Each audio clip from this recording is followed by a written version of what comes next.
तो 150 की, तो वो बता रहे हैं ना।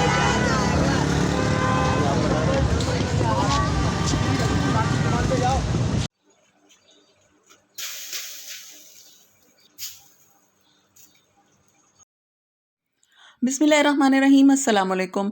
कैसे हैं आप सब? उम्मीद है कि खैरियत से होंगे। हम भी अल्हम्दुलिल्लाह बिल्कुल ठीक-ठाक हैं।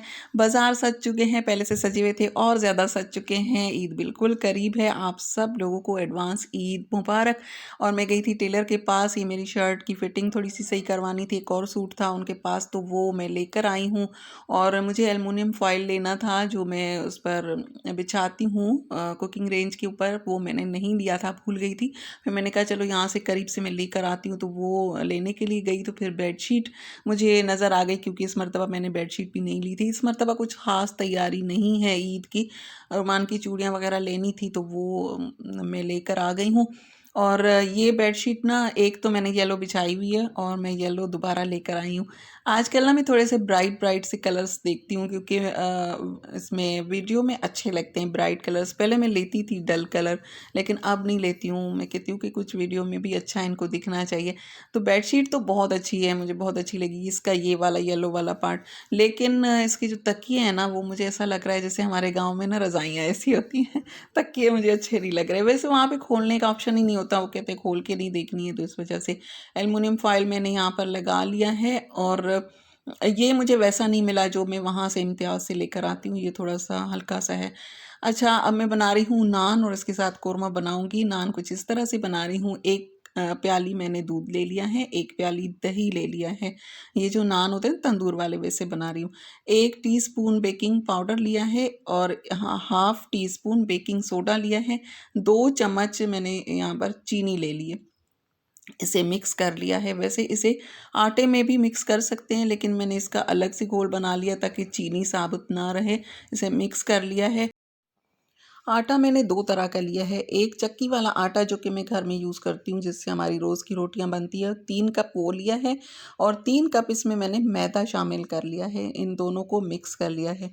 सिर्फ़ मैदे के भी मैं बनाती हूँ, वो अलग रेसिपी है, और ये वाले नान जो हैं ये अलग बनते हैं। वो वाले भी बहुत अच्छे बनते हैं। उसमें ऑयल वग़ैरह डलता है, वो भी इंशाल्लाह आप लोगों से शेयर करूँगी। तो वो सिर्फ़ मैदे के मैं बनाती हूँ। आटा चाहें तो उसमें भी मिक्स कर सकते हैं, अभी इसकी बात करते हैं। तो इसमें मैंने ये घोल जो है वो शामिल कर लिया है। इसे अच्छे तरीके से गूँध लेना है।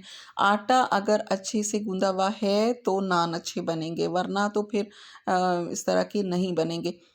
अब इसमें मैंने नमक शामिल कर लिया है और इसे गूँध लेना है। फिर पहले वो वाला घोल जो है उसके साथ इसे मिक्स किया, नमक वग़ैरह डाल के। अब मैं इसमें पानी शामिल कर रही हूँ। पानी वही वाला है जो नॉर्मल होता है, ना गरम है ना ठंडा है, नॉर्मल पानी से मैं इसे गूँध रही हूँ। और ईद की मेरे ख़्याल में तैयारियाँ सबकी कंप्लीट हो चुकी होंगी, और अभी तो चूड़ियाँ और कोन वग़ैरह यही रहती है, और आज हो जाएगा रश पार्लर्स में मेहंदी लगाने का। आप लोग मेहंदी किस तरह से लगा रहे हैं? घर पर लगाते हैं या फिर आप लोग पार्लर जाते हैं? मेरे ख़्याल में पार्लर में ना टेंट वेंट लगे हुए थे, आज मैं गई थी ना कल, तो टेंट बाहर लगा देते हैं, क्योंकि रश इतना बढ़ जाता है ना, तो फिर उसके लिए मेहंदी के लिए लग जाते हैं। अच्छा तो लगता है, बहुत अच्छा लगता है, लेकिन मैं कभी गई नहीं हूँ, क्योंकि वेट बहुत ज़्यादा करना पड़ता है। बेटे की वजह से कभी-कभार जाना पड़ता है, लेकिन अभी तो उसकी फ्रेंड लगा देती है, माशाल्लाह बहुत अच्छी लगा लेती है, तो फिर वहीं से लगवाएगी।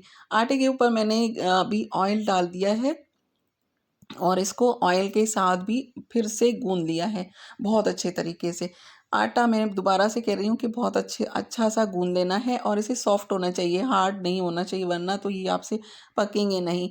इसका वैसे भी पेड़ा बनाना ना मुश्किल हो जाता है, मैदा अगर इसमें शामिल है तो। गीला इसका किचन टॉवल मैंने इसके ऊपर डाल दिया है, क्योंकि ऊपर से ना ये ड्राई हो जाता है। उस तरफ मैंने कढ़ाई में ऑयल डाल के और प्याज रख दिए ब्राउन होने के लिए, कोरमे के लिए। कोरमा नहीं बता रही हूँ, सिर्फ नान बता रही हूँ।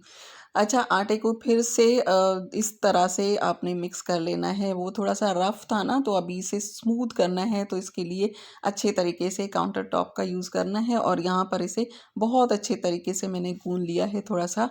ज़ोर लगा के थोड़ा अच्छे तरीके से। अच्छा, ये फिर अब ये आटा बिल्कुल बहुत अच्छे तरीके से गूँथ चुका है। अब इसके पेड़े बना लेने हैं जिस तरह से मैं बना रही हूँ। एक-एक पेड़ा जैसे हम लोग वो उस वाले आटे के लेते हैं ना, तो वो थोड़ा-सा इस मैदा जब शामिल हो जाता है तो उसके वो पेड़े बनाना थोड़ा-सा मुश्किल हो जाता है। तो इस तरह से अगर आप कट कर लेते हैं तो फिर इसका पेड़ा बनाना थोड़ा-सा ईज़ी हो जाता है। तो ये मैं बना रही हूँ, फ्रेश बनाएँगे ईद वाले दिन। अगर आप लोगों ने नान कोरमा खाना है और घर पर नान बनाने हैं तो इस तरह से उसी वक़्त गरम-गरम बनाएँ, घरवालों को खिलाएँ। इतने दिनों तक हम लोगों ने सहरी बनाई है।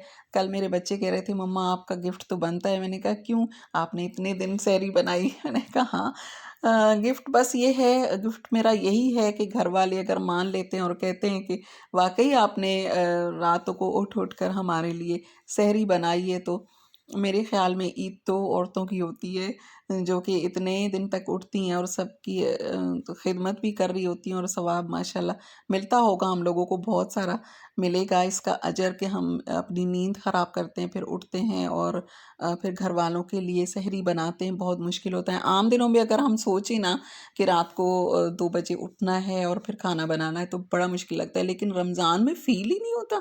ऐसा मुझे कभी भी महसूस नहीं हुआ कि मैं कोई उठ रही हूँ, बहुत मुश्किल है। और इस मर्तबा तो रमज़ान ऐसा गुज़रा है, ऐसा कि पता ही नहीं चला। अब तो इस मर्तबा तो बच्चे भी कह रहे हैं, वैसे तो हम लोग कहते थे ना कि रमज़ान जल्दी गुज़र गया, लेकिन इस मर्तबा बच्चों को भी ऐसा लगा। बच्चे कह रहे हैं, मम्मा आखिरी अशरे में तो लगता था वैसे भूख लगती थी, थकान महसूस होती थी, लेकिन अभी नहीं। अब मैंने इसे बेल लिया है और इस पर लगा लिया है पानी। थोड़ा-सा पानी लगा लेना है और तवे पर छींटा लगा देना है पानी का, वरना इस पर ये रोटी चिपकेगी नहीं। इसको चिपका लेना है थोड़ा-सा, और नॉन स्टिक तवे पर ये रोटी नहीं बनेगी। नान जो हैं वो नॉन स्टिक तवे पर नहीं बनेंगे। आपने लोहे का ही तवा लेना है, अगर आपके घर पे है तो ठीक है, अगर नहीं है तो पड़ोसन से माँग ले, हो सकता है उनके घर पे हो।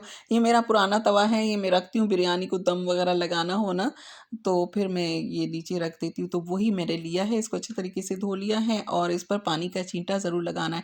अब इसको थोड़ा-सा ये ऊपर से ड्राई हो जाए तो उसके बाद आपने इसको इस तरह से करना है। आग पर बिल्कुल नहीं रखना है, थोड़ा-सा दूर-दूर करके, जितना आप इसको सेकना चाहते हैं। बहुत ज़्यादा सिका हुआ अगर आपको नान पसंद है तो आप इसी तरह से कर लें, हल्का-हल्का सा थोड़ा कम सिका हुआ आपको पसंद है तो आप उसी तरीके से अपनी मर्ज़ी से बनाएँ, खुद खाएँ, घर वालों को खिलाएँ, इस तरह से आप इसे बना सकते हैं। तो कोरमा उस तरफ भुनाई पर है, उसे मैं भून भी रही हूँ, और इस तरफ ये देखिए नान क्रिस्पी इतने ज़बरदस्त नान बनते हैं। मुझे तो ये वाले, मैं बाहर के नहीं खाती हूँ, ज़्यादातर नहीं खाती हूँ, शादियों में फिर भी कोई एक आध निवाला खा लिया, वरना मैं नहीं खाती हूँ। लेकिन ये जब आप घर में बनाते हैं ना, तो फिर आप दिल से आपको लगता है कि आपने खुद बनाया है, साफ़-सुथरे हैं, तो फिर आप खा सकते हैं। ये देखिए गरमा-गरम नान इतने ज़बरदस्त बनते हैं, और ये देखिए बिल्कुल तंदूर की। एक मैंने जो फर्स्ट वाला बनाया उसको मैंने ज़्यादा सेंक लिया था, इसको मैंने इस तरह से बना लिया है। ये कोरमा भी तैयार है। आज इफ्तारी में मैंने सिर्फ़ थोड़े से पकोड़े बना लिए थे, नान, कोरमा, और आज हस्बैंड को मार्केट लेकर गई थी तो उन्होंने कहा कि तरबूज़ मैं नहीं काटूँगा, मैं थक गया हूँ। तो फिर ज़ाहिर है, फिर और सब थकते हैं। मैं कहती हूँ घर में ना एक मैं ही हूँ जो नहीं थकती। सब किसी को भी कोई भी काम बता दें ना, अक्सर रमज़ान में तो ज़्यादातर आप अगर कोई काम बता दें तो वो कहते हैं मैं थक गया हूँ या मैं थक गई हूँ। लेकिन एक वाहिद वो घर की सरबराह औरत होती है जो नहीं थकती है। उसे लोगों को ऐसा, घर वालों को ना ऐसा लगता है कि ये नहीं थकती है, इससे थकन नहीं होती है, क्योंकि हम लोग इतना फ्रेश काम कर रहे होते हैं। और तरबूज़ काटना मुझे बिल्कुल भी नहीं आता है। पहले हमारे घर में बचपन में हमारे घर में अब्बू काटते थे। बाबा हमेशा एक ही काम करते थे, ये तरबूज काटने वाला, और कभी भी किचन में अम्मी के साथ कोई काम नहीं करवाया। और जो हस्बैंड है वो थोड़ा बहुत करवा लेते हैं, लेकिन तरबूज वही काटते हैं। अच्छा, इफ्तारी हो गई है, मगरिब की नमाज़ पढ़ के मैं फिर से मार्केट आ गई हूँ। मुझे कोन लेनी थी और चूड़ियाँ लेनी थी रुमान की। तो वो मैं ले रही हूँ। और आप सब जी यहाँ पर वीडियो को लाइक कर दीजिए, और अगर आप मेरी यूट्यूब फैमिली का हिस्सा बनना चाहते हो तो मेरे चैनल को सब्सक्राइब भी कर दीजिए। मैं इसी तरह की वीडियोस बनाती हूँ, इंशाल्लाह आप लोगों को पसंद आएंगी। मैंने चूड़ियाँ ली हैं, कौन ली है वो एंड में आप लोगों को दिखा देती हूँ। मार्केट में बड़ा रश है, बहुत रौनक है, अच्छा लगता है। मुझे तो शॉपिंग बहुत पसंद है, लेकिन मेरी बेटी को बिल्कुल भी नहीं पसंद है। उसे मार्केट में चलना, एकदम से वो थक जाती है, वो कहती चलो वापस घर चलो। तो ये चूड़ियाँ उसे चाहिए थी, मैरून कलर का इसका ड्रेस है। ईद तो बच्चों की होती है, मेरे ख़्याल में हमारी बचपन की ईद ज़्यादा अच्छी होती थी। हम जाते थे, हमारी कुरान शरीफ पढ़ाने वाली जो आपा होती थी उनके घर जाते थे, वो हमें 10-10 रुपए देती थी। इतना खुश होते थे कि भई पर्स में पैसे बढ़ गए, तो वो ईद होती थी, उसकी अलग ही खुशी होती थी। चलिए जी, ये था जी मेरा आज का व्लॉग। मिलती हूँ नेक्स्ट में। अल्लाह हाफ़िज़।